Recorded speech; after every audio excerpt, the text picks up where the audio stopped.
Hey guys, my name is Rachel and welcome back to my channel. So today is a very special video that I'm so excited to share with you all because it is the first time that I'm able to tell you guys this story with the help of someone directly involved with this case. I had the amazing opportunity to speak with Judy Fisher, a family friend who has put so much time and effort into finding this beautiful young girl for the past 16 years. Throughout this video, I will be telling the story as I always do, but I will be adding clips of Judy as well to help tell this story. So it is going to be a little bit different than how I do most of my other videos, but I am so very excited to be doing this. Now, there wasn't really a lot of information online and it was pretty hard to research. And after talking to Judy, it became clear as to why, which we will be getting into in the video. There has been a lot of misinformation out there. There's been a lot of information that is just simply missing or is very unclear. So it's really hard to paint a picture of everything that happened and to, connect the dots until I had the opportunity to speak to Judy, and that is exactly what I'm hoping to do in this video.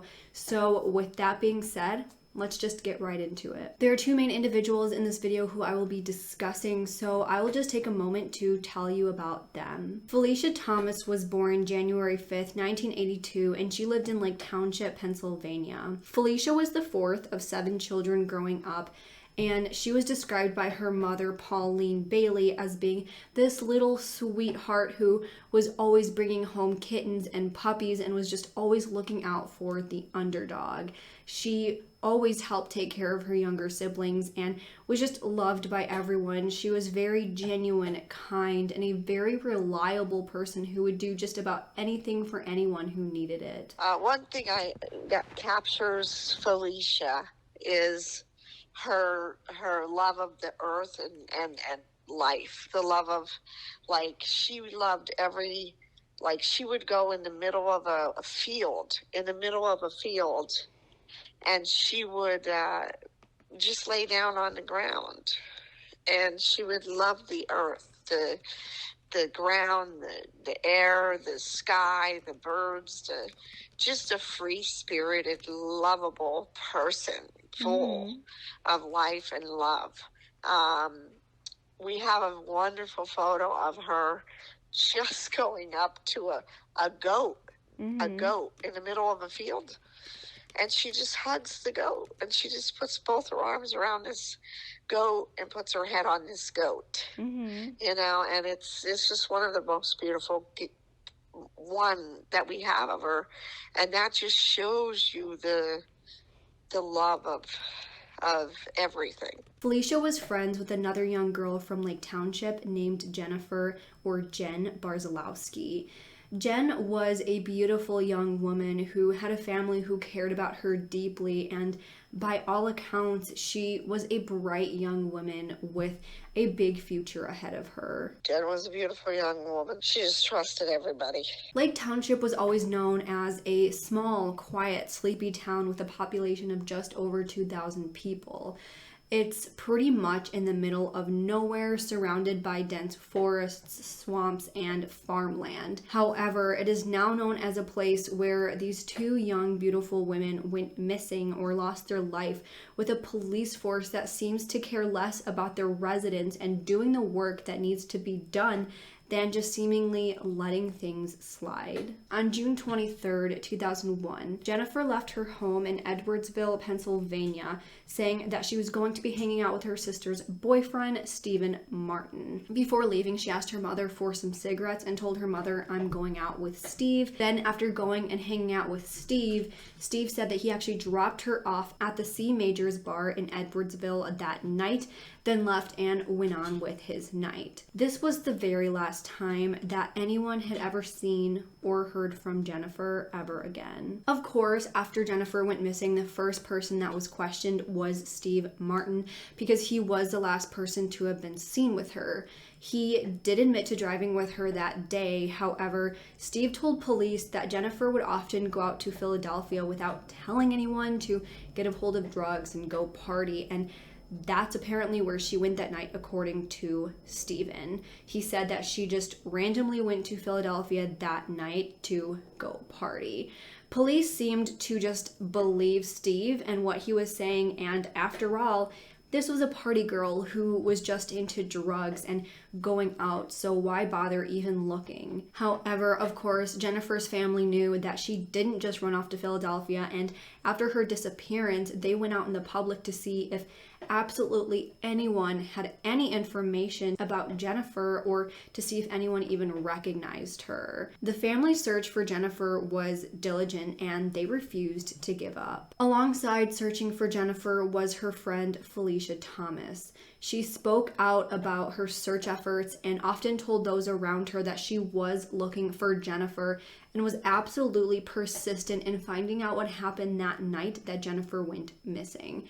That's just the type of person that she was. She cared about everyone else so much to the point that she was going to find out what happened to her friend no matter what. At one point, she even went to her parents and said that she thinks that Steve Martin killed Jennifer and buried her in his basement in 2001. Now, almost 3 years after Jennifer's disappearance, on February 11th, 2004, Felicia was finishing up her shift at the Pump and Pay gas station and convenience store at around 11:30 or 12 that night.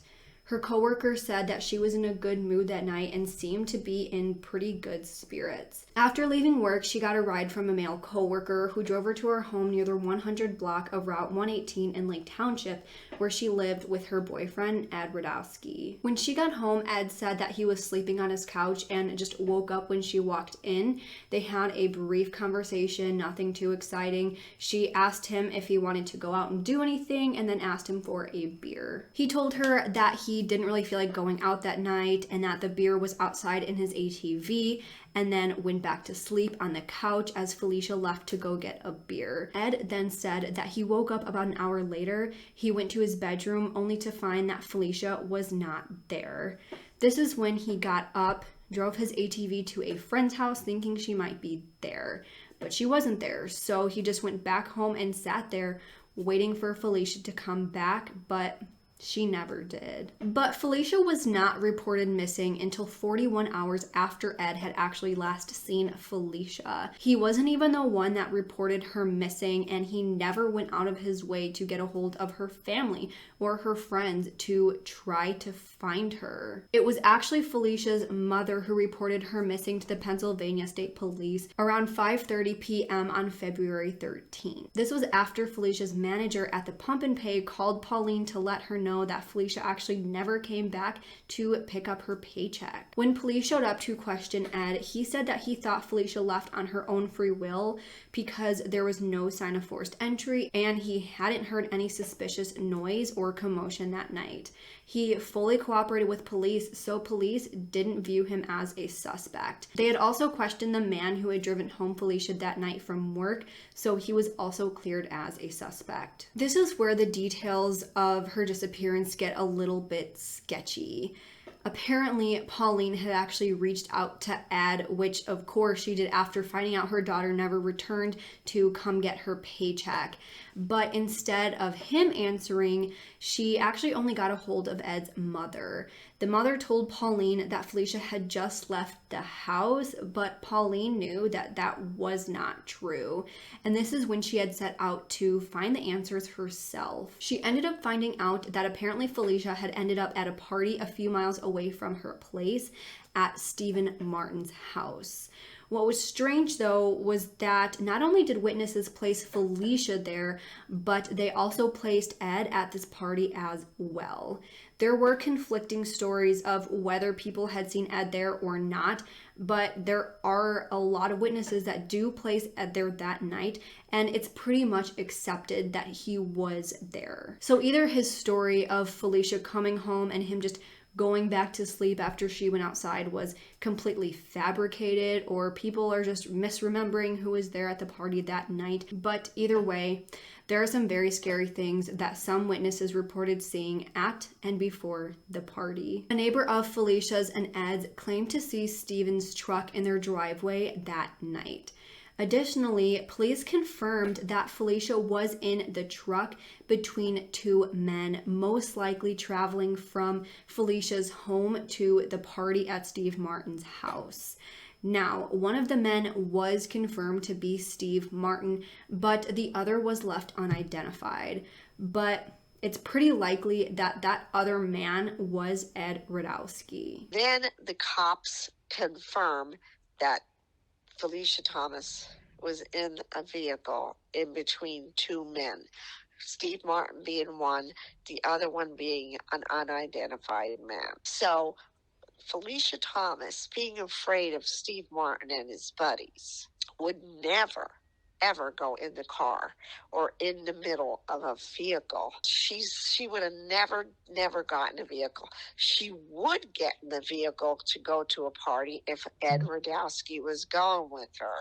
Okay, she definitely would go in the vehicle with Ed and Steve Martin if Ed was with her, thinking he would protect her. And the cops confirm it, but they can't confirm who the unidentified man was. Well, I could figure that out, because if there's people saying that she was in this vehicle and there was 3 people in the vehicle, the only way she would get in that vehicle is if it was Ed Radowski, because she was blinded by love. She loved him with all of her heart. Now, it's pretty well known that Stephen was at this party. After all, it was at his house. But a witness actually said that he and 4 other guys actually convinced Felicia to go into a back bedroom and smoke.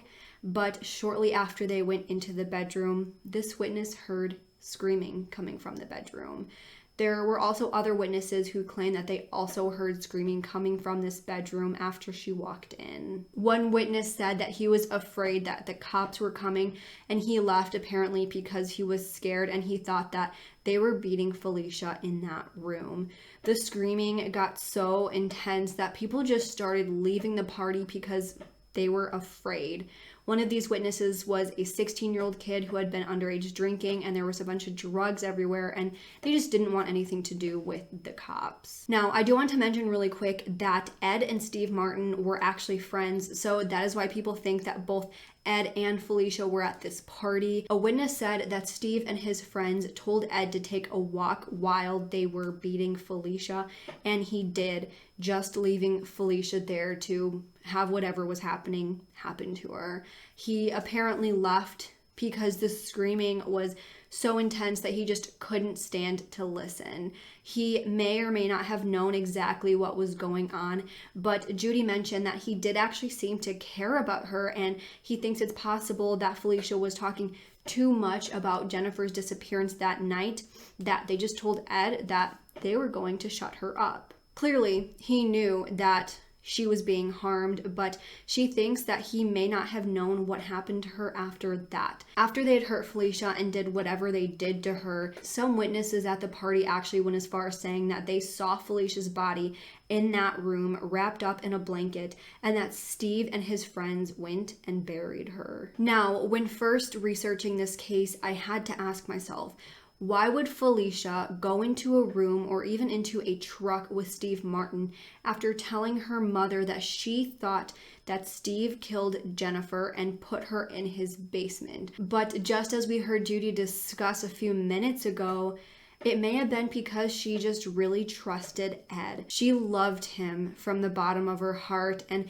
even if this was a really bad guy, she thought that Ed would protect her.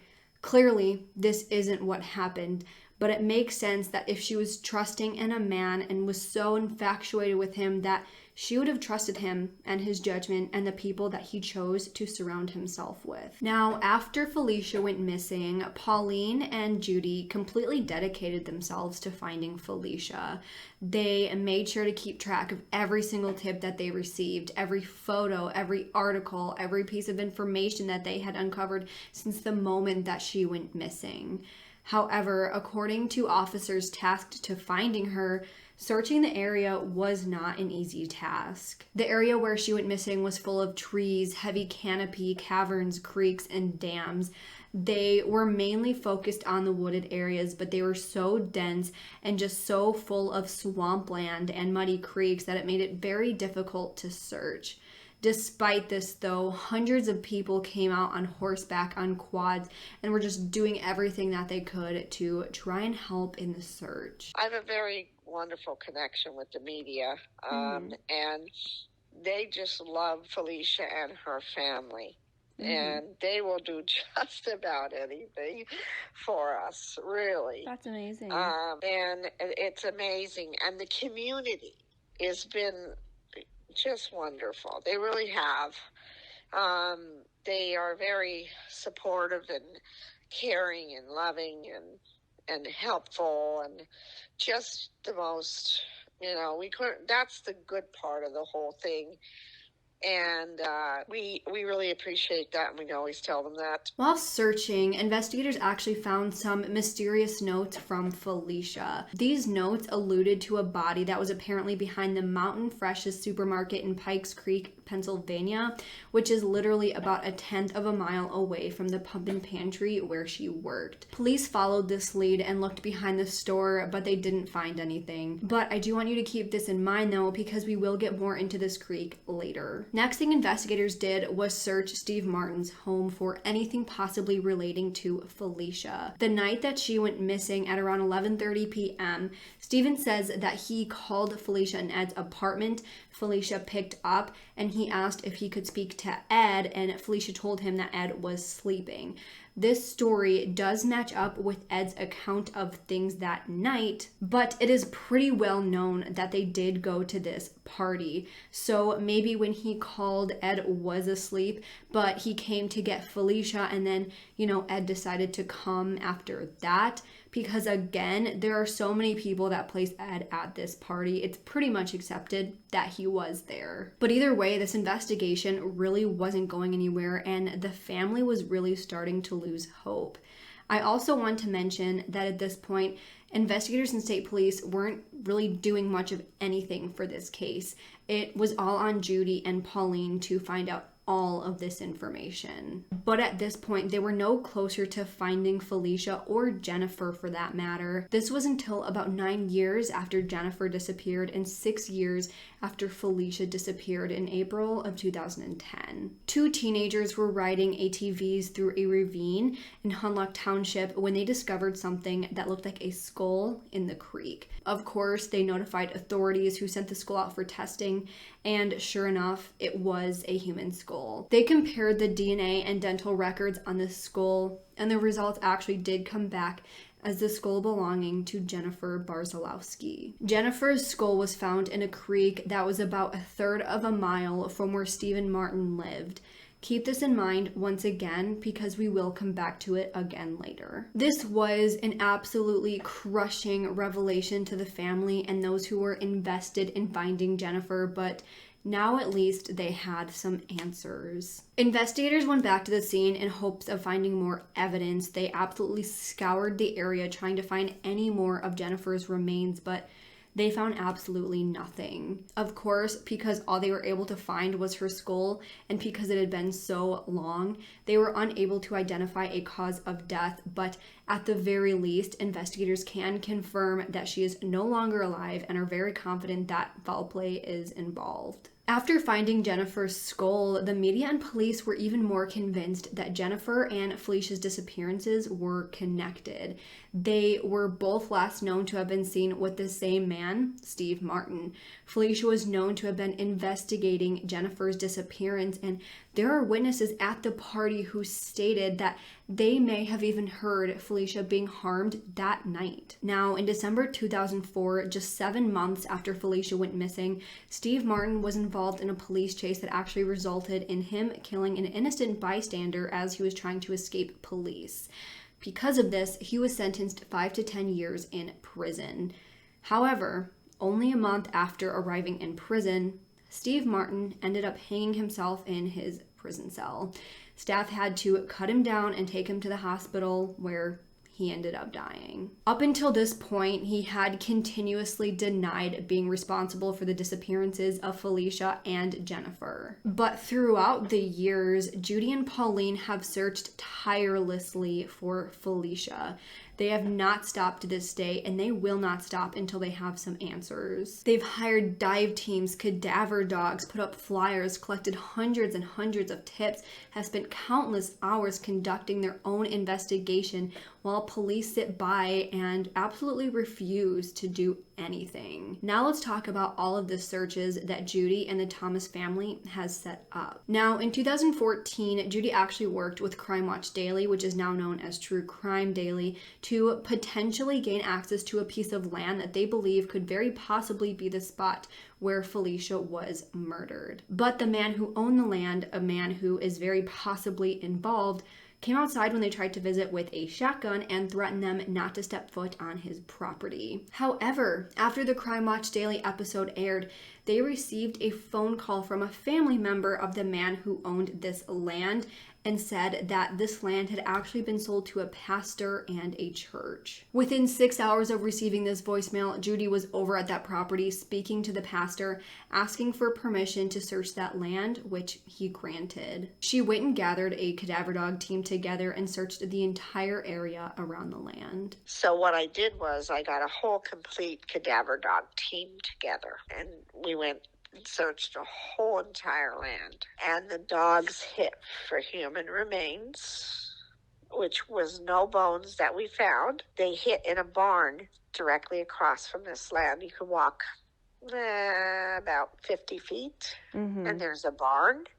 The dogs hit all over the area of in the barn. They hit at a burn pile, a big burn pile that was 6 foot tall. They hit on a tarp that was behind the barn, that was buried, partly buried, and it was so old that tree trunks roots were holding it in place. They also hit on a bat, a baseball bat. Wow. That was hidden in the barn. My God. Okay, and cadaver dogs only hit on human remain, blood, fluids, stuff like that. And we had about 8 cadaver dogs all do the same thing at different times. It is 8-hour day. So if you think about it, I get this cadaver dog team. They bring their GPS around their dogs' necks. They have a team go to the south. They have the team go to the west, north, and east. And then you meet in the middle so that you can see if the dogs are going to do the same thing at different times.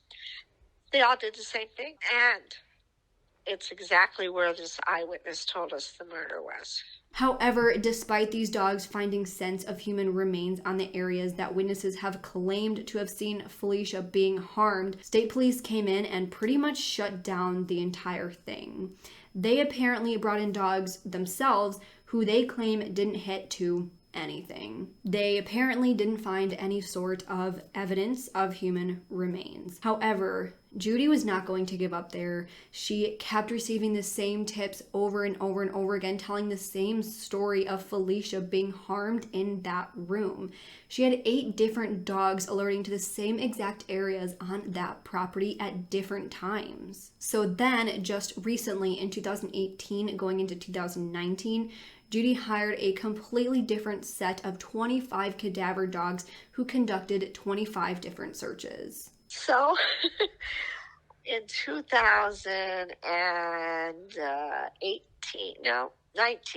into 18, into 19, just recent, I go with a different set of cadaver dogs, a total different, and I do 25 searches. I have all the photos, I have the videos, I have everything. So I do 25 searches from 2018 to 19, just till March 2019. Okay?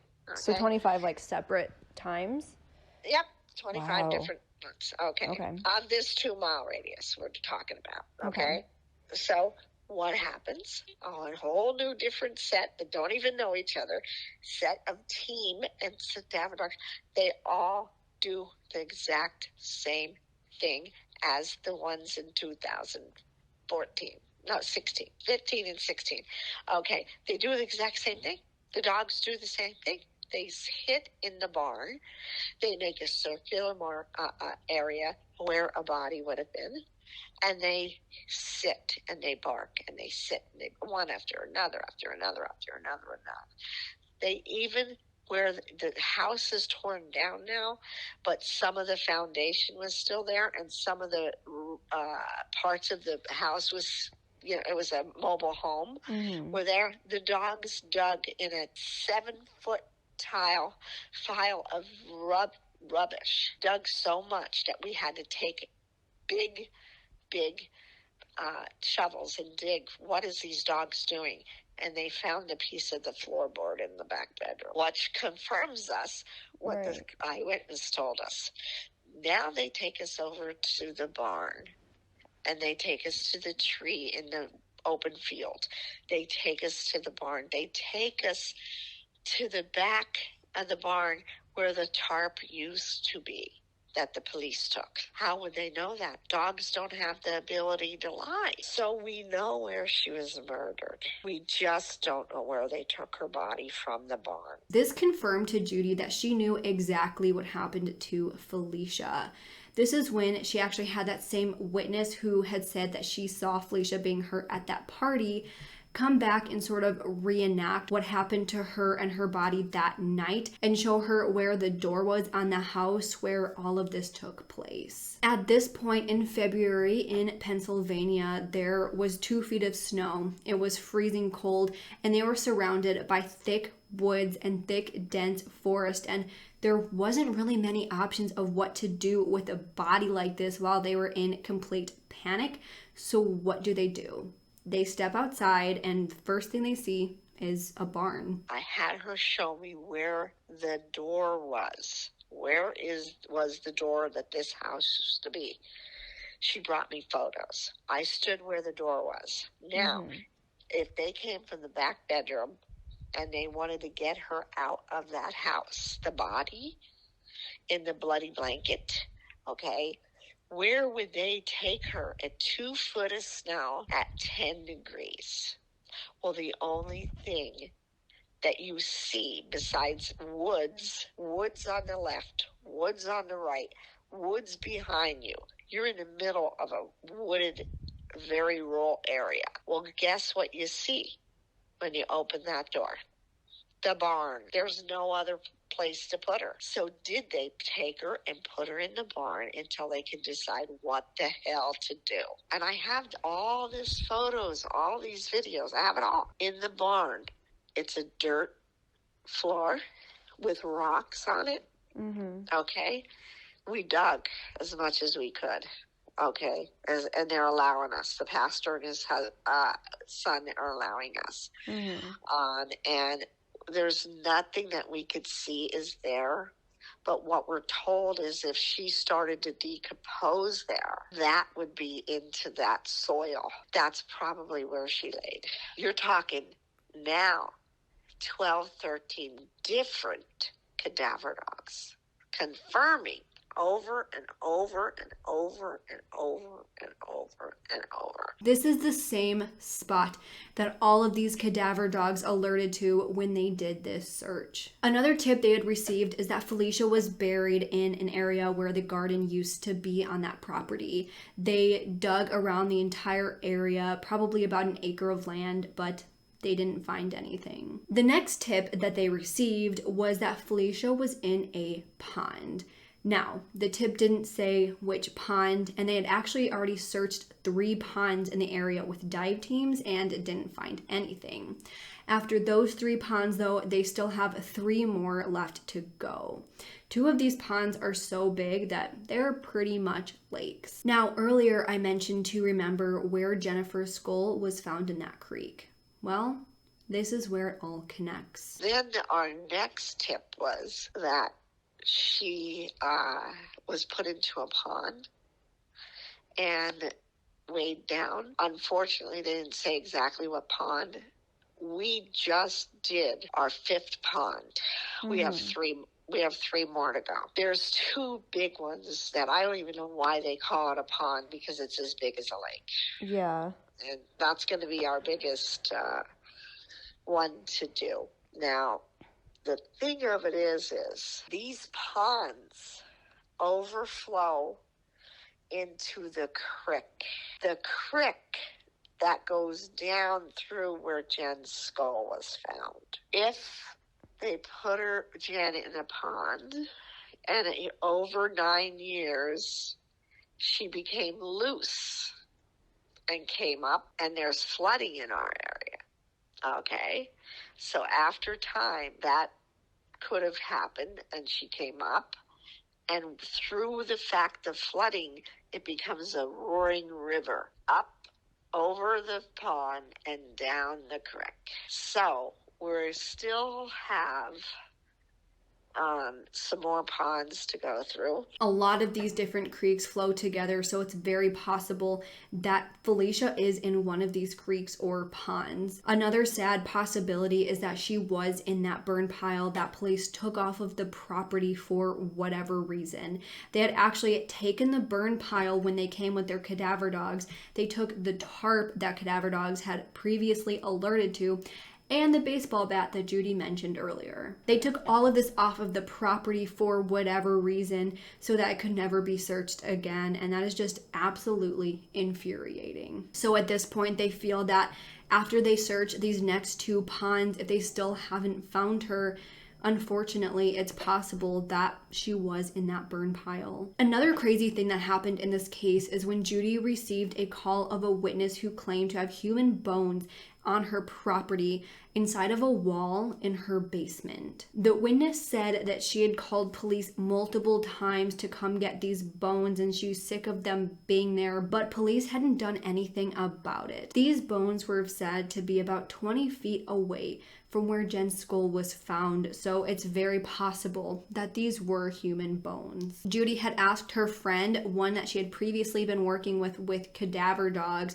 to go to that location to find out because she was out of state and she couldn't go herself, so she asked them to go. When the friend got there, sure enough, there were bones in that basement wall. He took pictures and cadaver dogs were indicating that they were human bones, so he called the state police. When police arrived, they put on a white coat, a mask, and white gloves and took off these bones for testing. They thought that it was very possible that this was the rest of Jen, or maybe Felicia, or maybe both. But 6 weeks later, police called Judy to let her know that they were actually just animal remains, which is just insane because cadaver dogs don't indicate to animal remains. They only indicate to human remains. I just recently, in April, got another tip and sent a photograph of bones. A woman sends me a message and tells me, "Look at these bones. They're in my wall." I'm in shock. So I get talking to her. And she says she told the police many times that she's sick of telling them and she needs somebody to come and get these bones. It is in 20 feet from where Jen's skull was. And so my cadaver dog guys goes to this lady's house. And inside of the wall in the basement are bones. He's like, I'd like to hear, and the dogs are indicating. So within 5 minutes, he calls the state police, and the state police come, and they put white coats on, white masks on, and they take the bones. And I'm like, well, you don't do that unless they're human bones. And so I'm thinking, oh my God, maybe this is the rest of Jen. Maybe the family could put the rest of Jen, or maybe it's Felicia, or maybe it's both. So we wait 6 weeks. They call me and tell me it's animal remains. Okay, the dogs don't hit on animal remains, okay? Yeah. And hello, I know what femurs look like. This looks like femurs, okay? I still have the photograph. The lady still says this is human remains. Now, like I mentioned earlier, there are still more searches to be done. Judy has started a GoFundMe in order to raise enough money to conduct all of these searches because state police just are not doing anything to help. So for those of you who are willing and able to donate anything, no matter how much, Judy's GoFundMe will be linked down below. And I will personally be donating any money I make off of this video to that GoFundMe. So again, if you are able to, the family is so very grateful for any amount of donation that you are able to make. So at this point, Judy and Pauline are pretty confident that they know where Felicia has died. They know who's responsible, but police just don't have anything to pin them down. Plus, we'll add in the fact that the police just don't care anymore because it's been, 15, 20 years for both of them, and they're just moving on to other cases and other people. Steve Martin wasn't the only one responsible here. There were 4 other men that directly took part who haven't had to face any consequences. And at this point, the family, they're not even looking for justice. They just want to know where Felicia's body was taken so the family can finally have some closure. They believe that that night, Felicia was just too deep into figuring out what happened to Jennifer that Steve Martin and his friends wanted to shut her up, so they did. Felicia would have given her life for anyone else, and that's pretty much what happened here. She cared so deeply for her friend that she did whatever she could to find out what happened to her, and that is very possibly what could have resulted in these men doing what they did to her. Pauline wakes up every single day for the past almost 16 years and wakes up to a missing, murdered daughter. Every day she wakes up, makes her coffee, sits down, and every day she has a missing, murdered daughter. Every single day of her life, she doesn't know where her daughter is. Everyone else in the world has a grave to go to mourn their loved ones and to place flowers, but she has nothing. All she has is a missing, murdered daughter. That is what she goes through every single day. And to Judy, this is exactly what keeps her involved and pushing her so hard to find out exactly what happened to Felicia and where Felicia is. Pauline is such a strong woman.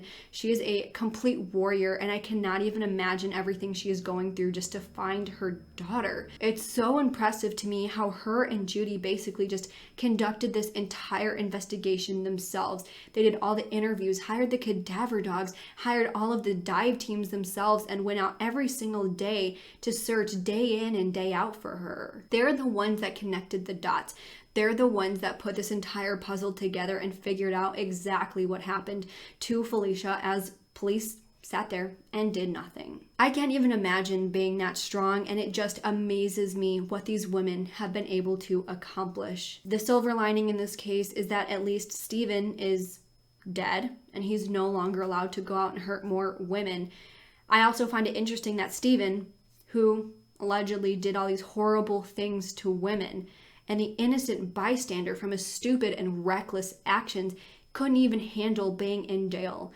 He probably thought that he was just this big, tough man who can control women and do whatever he wanted to them, and yet he was put into a situation where he was around other men who were just as scummy as him, and he couldn't handle it. That just shows to me that he is a serious coward for more reasons than one. I think it's really sad that law enforcement just seemingly didn't do anything, didn't do their due diligence in this case whatsoever. These absolute scum of the earth men were allowed to do whatever they wanted and to just go along with their lives, hurting women and just doing whatever they wanted to. I feel like if police really went all in into this investigation, did everything that they could to help Pauline, we might have answers today.